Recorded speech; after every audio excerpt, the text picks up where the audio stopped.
All right, welcome back to the SSL Family Dad channel. We are here in the hoop house, soon to be actually a greenhouse if we can get this thing heated. So if you've been following along, we've been trying to heat the greenhouse with an outdoor wood burner or wood boiler, and then using the thermal mass of this 25-foot log raised bed that's about 1.5 to 2 feet deep. Got about 100 feet of PEX pipe buried in the raised bed, just kind of going back and forth at the bottom of it. I put a layer of straw down on the PEX pipe and then covered it with compost and straw and hay and things like that. So if you haven't seen those videos, of course, check those out. Building of the raised bed, filling it, and putting the PEX pipe in there. I have a full series on this build so far. So how has it been working? I fired up the boiler and I had hot water cycling through here. I let it run for almost 2.5, I think it was almost 3 days, cycling hot water through here. I had it set at about, I bumped it up to about 170 degrees at the boiler and just let it cycle through here. And unfortunately, it did not make a dent in the raised bed. There was still huge chunks of ice in there. The surface temperature of the raised bed really wasn't any warmer, maybe a degree or two, but nothing significant. If I dug down into the raised bed around the pipes, you could feel warmth just right around the pipes, but it certainly did not heat up this entire thermal mass. Now, would it heat the thermal mass if I let it run long enough? Probably. I mean, if I let this thing run for maybe 2 weeks straight and just let it heat up, I think it would heat up this raised bed and maybe start to heat the greenhouse a little bit. But the reaction time is just way too slow. Unfortunately, I'm gonna have to add something else, which I was kind of thinking I would want to do anyway, and so we're not too far behind here. So what I have is I actually have the coil. It's like pretty much like a radiator. It came out of our indoor furnace when this boiler was hooked up to our furnace inside. And so this is just a heat exchanger. So we're going to cycle our hot water from the wood burner through here, and then we're going to use this old fan that I found when we moved in. Somehow make a box for this and mount the fan to the back of it. It's not going to be pretty. It's just going to be temporary, and we're going to see if this will heat the greenhouse. And so we're going to play around with some different like thermostats and things to see if we can keep the greenhouse just above you know, freezing. I just want it to be a little bit warmer than freezing. So really I only need this to run at night. So we're going to hook this up kind of quick and dirty, just right into the loop. I'm not going to do any diverters or valves or anything like that. I'm just going to add this heater into the loop of the flow of the water. I got the right tool. And man, what a difference. Having the right tool to do the job is, well, it makes a big difference. So for those of you guys who watched the last video, I had the wrong tool, as many of you noticed right off the bat who have worked with PEX before. What I had was a cinch clamp polytube tool. It was for irrigation tubing, for different clamps and things like that. Not the right one. I found this PEX tool. It's by iWis. On Amazon for $27 or $29, I believe. I had just purchased it. Many of you actually found this and recommended it to me also from the last video. I went around and tightened all my fittings up, and now they don't leak. So that's been wonderful. So we'll be using this today. I'll put a link in the description to this. It's way cheaper than anything at Ace Hardware, Home Depot, or any of the home stores. And it works great. It works much better than using the wrong tool. Let's get started by building a box, making a little heater, and then we'll hook it up to our flow of hot water here, and then get this thing fired up and see if we can heat this greenhouse up. Now today it's about 50 degrees in here. It's kind of a cloudy day, but overnight it's going to drop down to in the 20s. So we'll just see if we can keep it above maybe 35 degrees, 40 degrees would be great. So let's see how well it works.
Every time I try to come out here and work, this is what happens. So I have this set to divert right now, so it's not going to be going through the tubing. We're at about 155, 160. Let's open up both our valves, plug the circulation pump in. So now we're sending it through the loop. We hear should hear a bunch of air.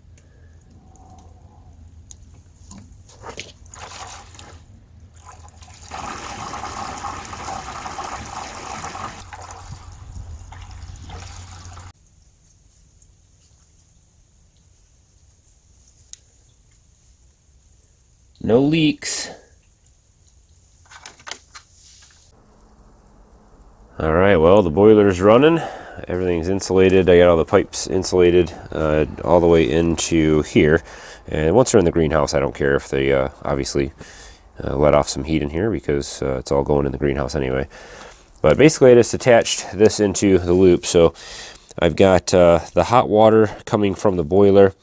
It's going right over here and into the raised bed.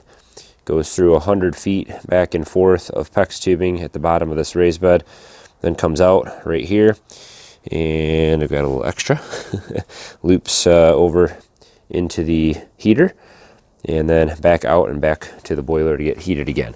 This thing, I'm not sure if this radiator is actually designed to work vertically like this, but it seems to be fine. It seems to be, there's no air pockets or anything. It's hot. The whole thing is hot everywhere, and so I think it's working out really good.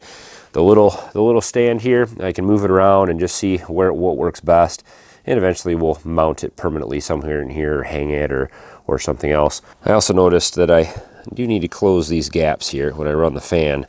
Quite a bit of the air does come out here at the top, those little corners, and then in the bottom area here. So I'll just maybe get some little trim pieces and get my jigsaw out here. We'll cut an actual curve and fit something in there nicely, but I'm not going to worry about that today.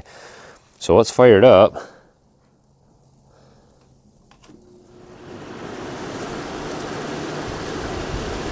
Yeah, there's quite a bit of air blowing out the back here. Ho ho ho ho. That is hot. Oh man. That is really hot. That's awesome. I mean, that is just blowing. That is super hot air coming out of there. That's great. Wow. So it's hooked up to what's called a thermocube, and they sell these in different for different temperatures.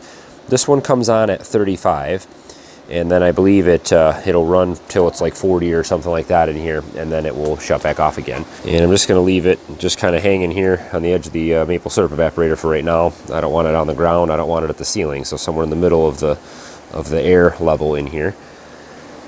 And so that's just gonna let this fan turn on and run only when it needs to. So during the day when it's warm in here, when the sun comes out and heats up the soil and heats everything up in here, it'll get above 40 or whatever, this will never come on and we won't be burning any wood. And then at nighttime when it drops down to low temperatures, it'll come on and pump out some heat.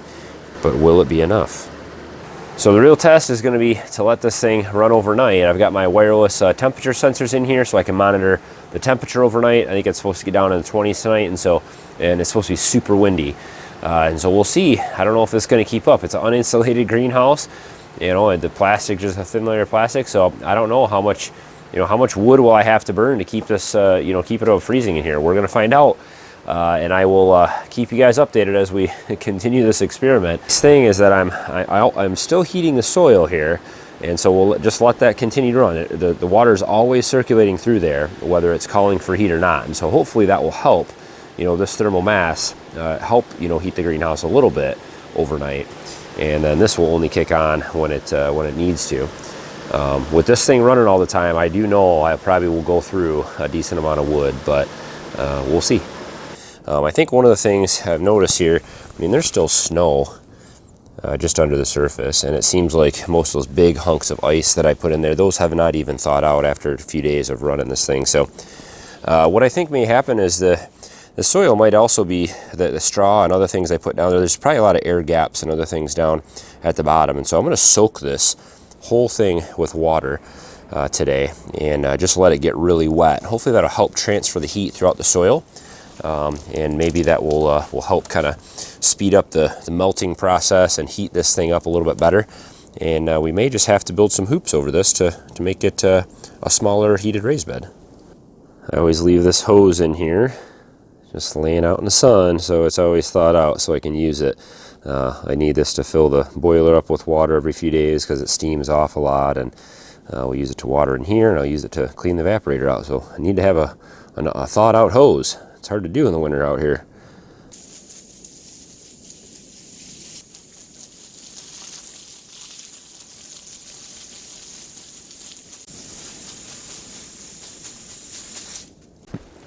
So far I've just been using junk wood to fill the burner. I've said this before, but I've got a bunch of willow and little scrap pieces and junk wood and stuff like that I keep in here, and I've only really filled it, even with it just running through the raised bed, I've only filled it maybe once every 2 days, so it's working pretty good. So the suspense continues, I guess. It's been quite a weekend here for us, and week. We were without power for a couple days and had generator issues, and really put me out of the loop for making videos and stuff. Had trouble running my computer and other things, so I will keep you guys updated on this project. And little heater turned out good though, so no matter what, this is going to work out fine. I can always add the heater to just the raised bed and build little, like a little hoop house over the raised bed with PVC pipe and some plastic or something like that, and definitely can heat this little area easy with that thing, and probably won't even need it if I did that. But I really want to heat the whole greenhouse. I'd like to grow some real tall vegetables in here and have stuff grown in here from February, March, April, May, June even. Had a real good harvest. So don't forget to hit thumbs up as always. What do you guys think? Is it gonna work? Should work better at least. So let me know what you guys, let me know your thoughts. Thanks for all the tips on using PEX. Since I'm new to that, it was appreciated, and got the right tool now, and it's actually kind of fun using the PEX that way. So subscribe if it's your first time to the channel and you want to follow along with this project as well as many others. I'd love to have you tag along. And as always, guys, thanks for watching. Have a good one.